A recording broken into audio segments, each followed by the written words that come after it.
जय श्री राधे कृष्ण। आप सभी का आपके अपने YouTube channel VK Mishra present में बहुत बहुत स्वागत है। आइए सुनते हैं आषाढ़ अमावस्या की कथा। हिंदू धर्म में प्रत्येक तिथि का प्रत्येक दिन का अपना अपना विशेष महत्व माना गया है। उसी प्रकार से अमावस्या के दिन का अपना विशेष महत्व माना गया है। अमावस्या तिथि यदि सोमवार के दिन पड़े या भौमवार यानी कि मंगलवार के दिन पड़े तो इसका विशेष महत्व होता है। अमावस्या तिथि के दिन खास करके गंगा स्नान करना, दान पुण्यों का कार्य करना, पितरों के निमित्त श्राद्ध तर्पण आदि के कार्य करने का विशेष महत्व माना गया है तथा इस दिन व्रत आदि को धारण किया जाता है। माता लक्ष्मी की कृपा प्राप्ति के लिए विशेष करके अमावस्या तिथि के दिन माता को जो कि खीर का भोग लगाना चाहिए। इससे माता लक्ष्मी का विशेष कृपा प्राप्त होता है। अमावस्या तिथि के दिन इस दिन विशेष प्रकार से भगवान शिव जी का पूजन करना चाहिए। भगवान विष्णु, माता लक्ष्मी की पूजा करनी चाहिए। पीपल वृक्ष के नीचे दीप आदि का दान करना चाहिए। मंदिरों में, तीर्थों आदि क्षेत्रों में दीप आदि का दान करना चाहिए। इस दिन जहाँ तक बन सके अन्न, वस्त्र जो भी बन सके अपने सामर्थ्य के अनुसार दान करना चाहिए। अपने पितरों की प्रसन्नता के लिए इस दिन विशेष प्रकार से शुद्ध और सात्विक आहार जो कि ब्राह्मणों को भोजन करवाए, गरीबों को भोजन करवाए तो यह अनंत पुण्य फलों को प्रदान करने वाला माना गया है। तो आइए सुनते हैं आषाढ़ अमावस्या की कथा। तो बोलिए प्रेम से भगवान भोलेनाथ की जय, माता पार्वती की जय, अमावस्या माता की जय, पितृदेवता की जय, सर्वदेवी देवता की जय। कथा के अनुसार प्राचीन काल में काशी नगरी के निकट सोमदत्त नाम का एक ब्राह्मण रहता था। वह वेदों का ज्ञाता था, धर्म कर्म में तत्पर रहता था, परंतु उसके घर में निरंतर अशांति बनी हुई रहती थी। धन की कमी, रोग और परिवार में कलह कभी समाप्त नहीं होते थे। एक दिन उसकी पत्नी ने दुखी होकर कहा कि हे स्वामी, आप प्रतिदिन पूजा पाठ करते हैं, फिर भी हमारे घर में सुख क्यों नहीं आता। सोमदत्त के मन में भी यही प्रश्न उठता था। उसी समय गांव में एक महान तपस्वी ऋषि पधारे। सोमदत्त ने उनके चरणों में प्रणाम किया और फिर अपनी व्यथा को कही।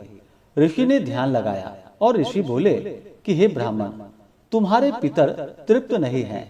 कई वर्षों से उनका विधि पूर्वक तर्पण नहीं हुआ है। आषाढ़ अमावस्या निकट है। उस दिन गंगा स्नान, पितृ तर्पण और दान करने से तुम्हारे कुल का कल्याण होगा। उस रात सोमदत्त को एक अद्भुत स्वप्न दिखाई दिया। उसने देखा कि कुछ वृद्ध पुरुष सूखे कंठ से जल की याचना कर रहे हैं। उनमें से एक बोला कि हे पुत्र, हम तुम्हारे पूर्वज हैं, हमें तर्पण का जल नहीं मिला, हमारी पीड़ा दूर करो। सोमदत्त भयभीत होकर उठ बैठा। प्रातः उसने संकल्प लिया कि वह आषाढ़ अमावस्या को गंगा जी में स्नान करेगा और अपने पितरों का तर्पण आदि का कार्य करेगा। अमावस्या की पूर्व संध्या पर वह अपनी पत्नी सहित गंगा तट की ओर चल पड़ा। मार्ग में अनेक यात्री मिले। कोई हर हर गंगे का जय घोष कर रहा था, कोई पितरों के नाम का स्मरण कर रहा था। गंगा तट पर पहुंचकर सोमदत्त ने देखा कि हजारों लोग श्रद्धा से स्नान कर रहे हैं। ब्राह्मण मंत्रोच्चारण कर रहे हैं। कहीं तर्पण हो रहा था, कहीं दान दिया जा रहा था। तभी एक वृद्ध साधु ने कहा, गंगा केवल जल नहीं, स्वयं देवी हैं। इनके जल से शरीर शुद्ध होता है और तर्पण से पितर तृप्त होते हैं। स्नान से पहले साधु ने एक प्राचीन कथा सुनाई। उन्होंने कहा, राजा भागीरथ ने अपने पूर्वजों की मुक्ति के लिए कठोर तप किया था। तब गंगा स्वर्ग से पृथ्वी पर अवतरित हुई थी। गंगा जल के स्पर्श से उनके पितरों को मोक्ष प्राप्त हुआ था। इसलिए जो मनुष्य श्रद्धा से गंगा स्नान कर पितरों का तर्पण करता है, उसे महान पुण्य प्राप्त होता है। यह सुनकर सोमदत्त की श्रद्धा और भी बढ़ गई। फिर आषाढ़ अमावस्या के दिन ब्रह्म मुहूर्त में उसने गंगा में प्रवेश किया और बोला, गंगे च जमुने चैव गोदावरी सरस्वती नर्मदे सिंधु कावेरी जले अस्मिन् सन्निधिं कुरु। उसने 3 बार डुबकी लगाई। उसे ऐसा अनुभव हुआ मानो उसके सभी पाप धुल रहे हों। स्नान के बाद उसने कुशा धारण की, तिल मिश्रित जल लिया और दक्षिण दिशा की ओर मुख करके तर्पण करने लगा।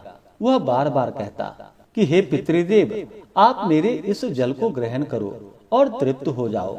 जैसे ही उसने तर्पण किया, आकाश में हल्की सुगंध फैल गई। पास बैठे एक वृद्ध ब्राह्मण ने कहा, तुम्हारे पितर प्रसन्न हो रहे हैं। उसी समय यमलोक में एक अद्भुत घटना हुई। यमदूतों ने देखा कि कुछ पितरों के बंधन खुल रहे हैं। वे यमराज के पास गए और बोले, प्रभु, सोमदत्त नामक ब्राह्मण ने आषाढ़ अमावस्या पर गंगा तट में तर्पण किया है।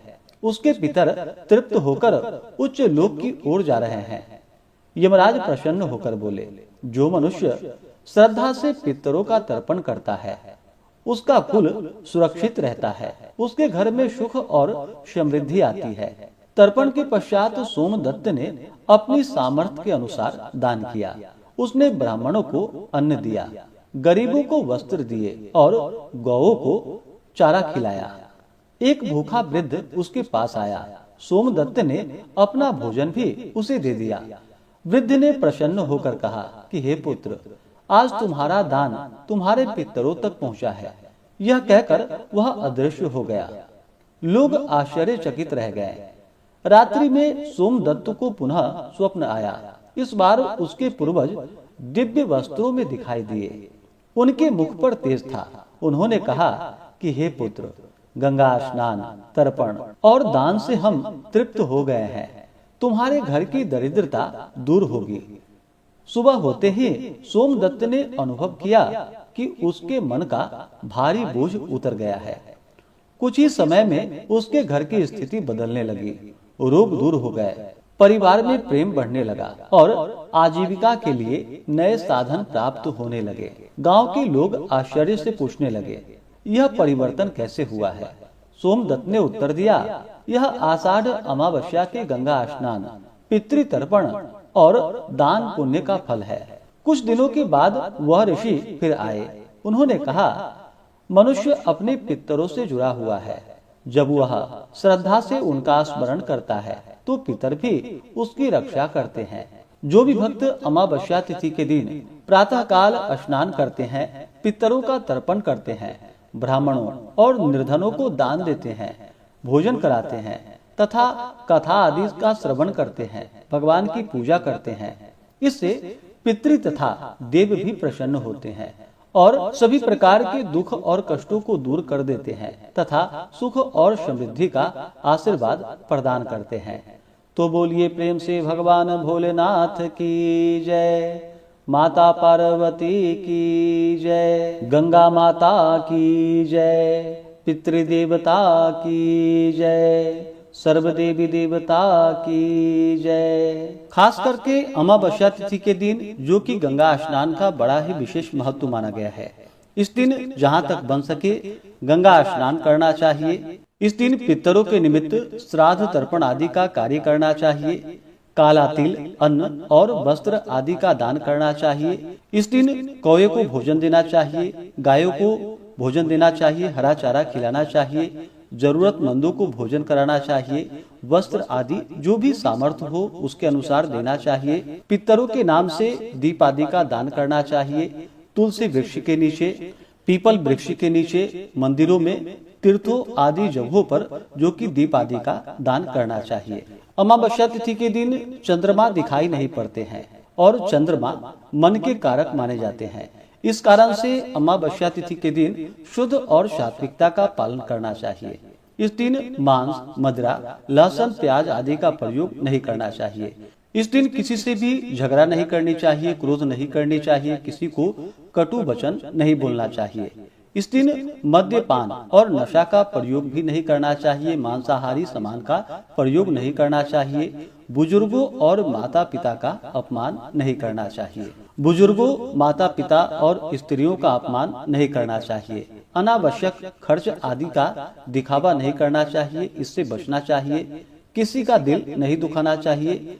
पितरों का उपहास या तर्पण की उपेक्षा बिल्कुल भी नहीं करना चाहिए। किसी का भला अगर ना कर पावे तो किसी का बुरा भी नहीं करना चाहिए। तो आशा करता हूँ कि यह जानकारी आपको अच्छा लगा हो। इसी प्रकार से ज्ञानवर्धक जानकारियाँ प्राप्त करते रहने के लिए, व्रत पूजा के बारे में जानने के लिए, कथा को सुनने के लिए चैनल पे अगर आप पहली बार आए हैं तो चैनल को लाल बटन दबा करके सब्सक्राइब करें, साथ में बेल आइकन घंटी को दबाएं ताकि आने वाली वीडियो का नोटिफिकेशन आपको समय से मिलता रहे। वीडियो को लाइक करें, शेयर करें। सुखी रहें और स्वस्थ रहें। जय श्री राधे कृष्ण। धन्यवाद।